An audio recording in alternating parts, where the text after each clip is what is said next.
We're doing lesson 3 today, which is over solving simple inequalities.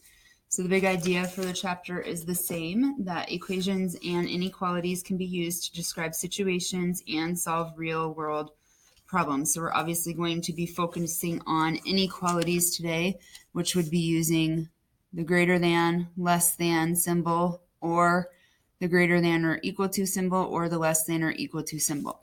This is actually going to be a review from what we briefly went over before break, where we had the open dot if it was greater than, the open dot if it was less than, and then if it was greater than or equal to, we would put a closed-in dot on the number line and a closed-in dot for less than or equal to on the number line. And then remember, the arrow would go a certain direction, whether it was greater than or less than.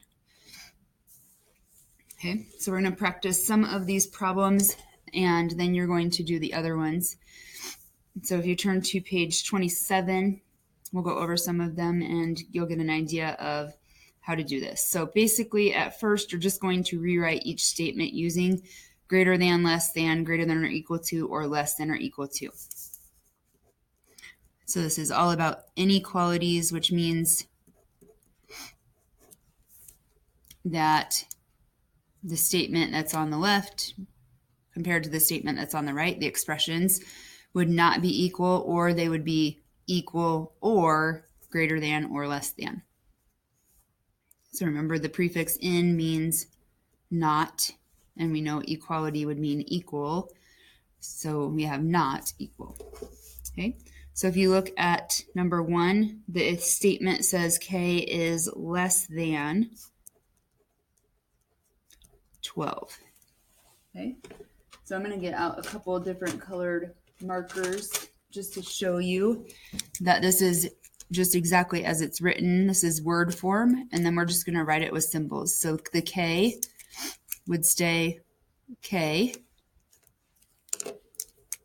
and the is less than gets stood for a symbol. So this is greater than, and this is less than. So k would be less than, and then I have 12. And then I can check it. If I cover this up, k is less than 12. I cover this up and I read it, k is less than 12. They should both match exactly. Okay, then I can look at number 3. Number 3 says w is greater than or equal to 17. So again, I'm going to do the same thing. W, and then I have is greater than or equal to. So that would be is greater than, and then I have or equal to, so I get the line. And if you want to do it in the same color marker, that's okay. For your notes, you would want to do it in pencil for your actual work. And then I have 17. And then I'm going to check it by reading, so I'd make sure I don't make mistakes. W is greater than or equal to 17. W is greater than or equal to 17.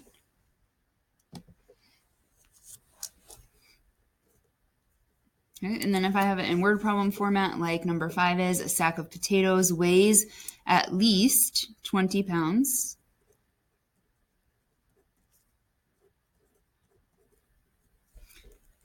Write an inequality to represent the weight of the sack of potatoes. So if I was going to draw this on a number line, I would know that the sack of potatoes had to be 20 or more.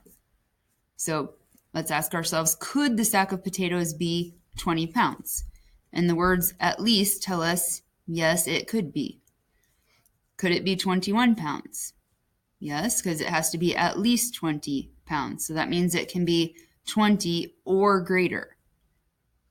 That means it's going to be greater than or equal to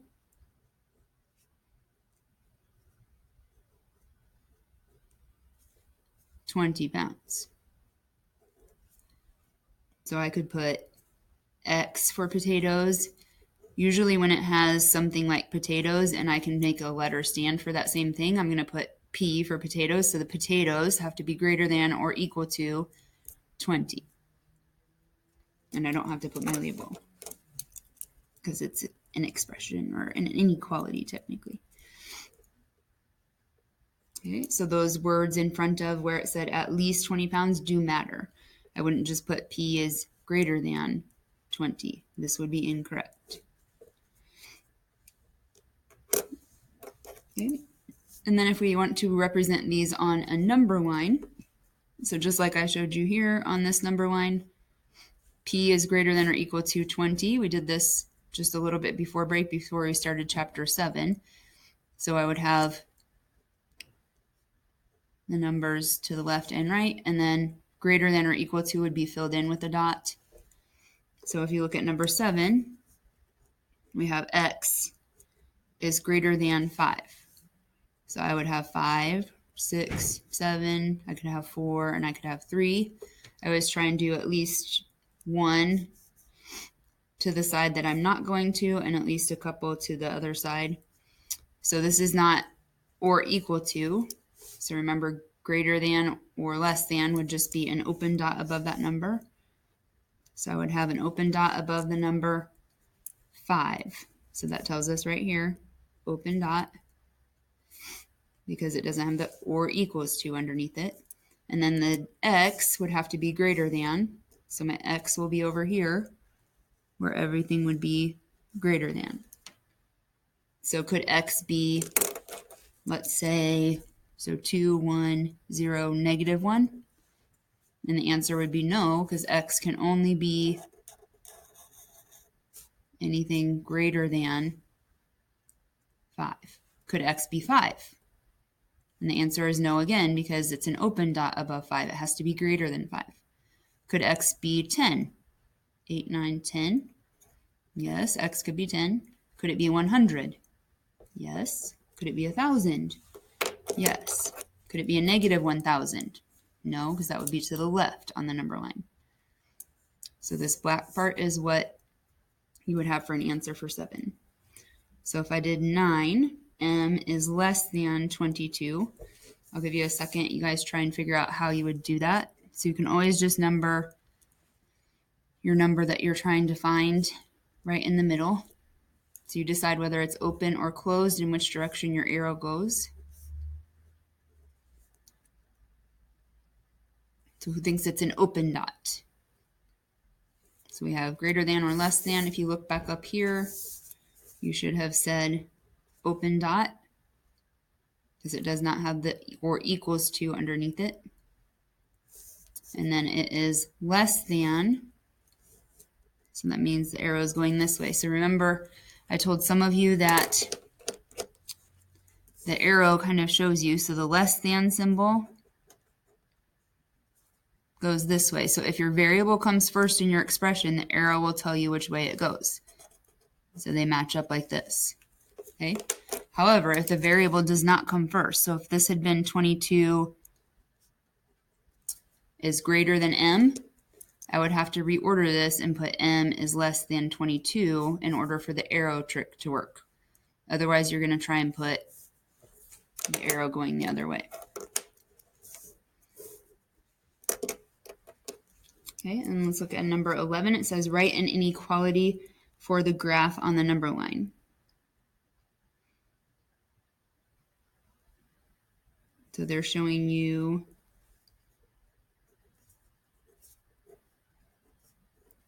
a circle above the 9 with the arrow going this way.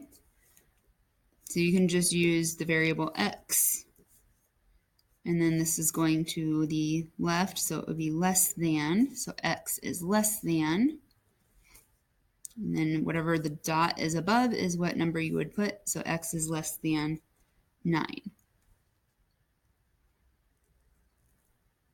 Okay, 13, you have the dot above the 11 is what your book would show, and that was filled in, and then the arrow is going to the left. And they said write an expression or an inequality for that graph. So you would have x is, and again the arrow is going to the left, so less than 11. but then that dot is filled in, so I can't just have less than, I have to have less than or equal to.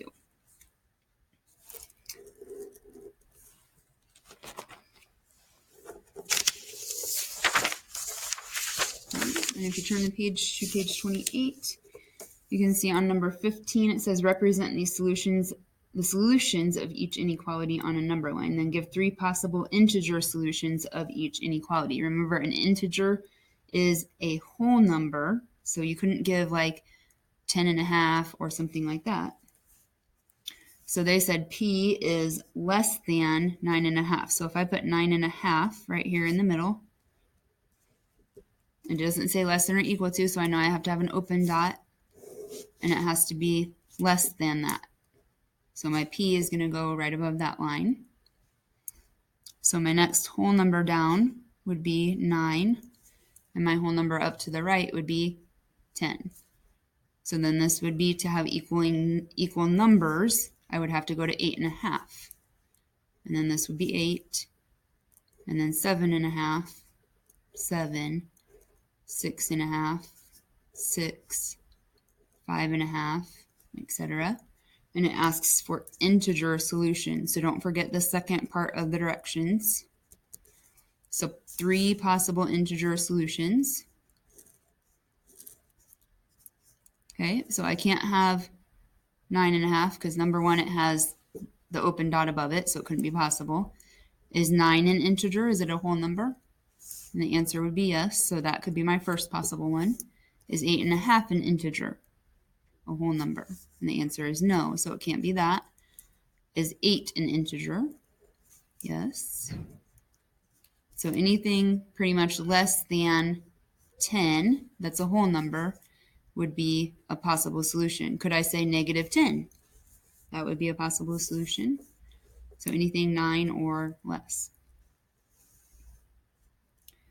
Okay, number 17, same thing. You're doing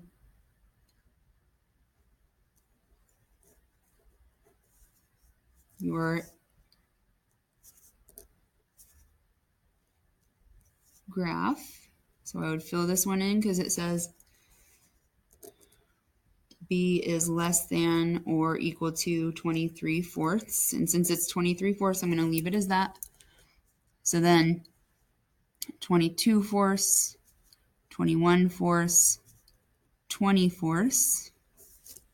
So my arrow goes this way. And then I have to give my 3 integers. So I know 20/4 would simplify to 5. Okay. So I have 5, and then anything less that's an integer. So I can actually stop numbering here because I know that 5 is my first whole number, and I know that 4 is a whole number, and 3 is a whole number. So I don't have to keep numbering down my fractions because I have 3 numbers to the left already, but I don't have any to the right, so I would want to do 24/4, which is 6. But 6 wouldn't be a possible integer answer. So this is my number line, and then my 3 possible integers would be 5, 4, and 3. Let's look at 23. So it says in the inequality x is greater than 9, x represents the number of restaurants along the street. And then sometimes, just so you guys know, sometimes I'll change this in my problem to R, so I know that it stands for restaurants, and that's okay. You just have to change it back for your answer. So it says, is 9 a possible value of x? And explain why or why not. So to help me, I usually will draw a number line, and I'll put 9 here, and I'll write that inequality. So x has to be greater than 9. So it would be like this with an open dot. So then I have to ask myself, what would be some possible solutions? Would 8 be a possible solution? No, because 8 is not greater than 9. Is 9 greater than 9? And you should be saying no, hopefully. Is 10 greater than 9? And the answer would be yes, 10 is greater than 9. So 10 is a possible solution, but 9 is not. So you guys can reason through logically and do the rest of your problems.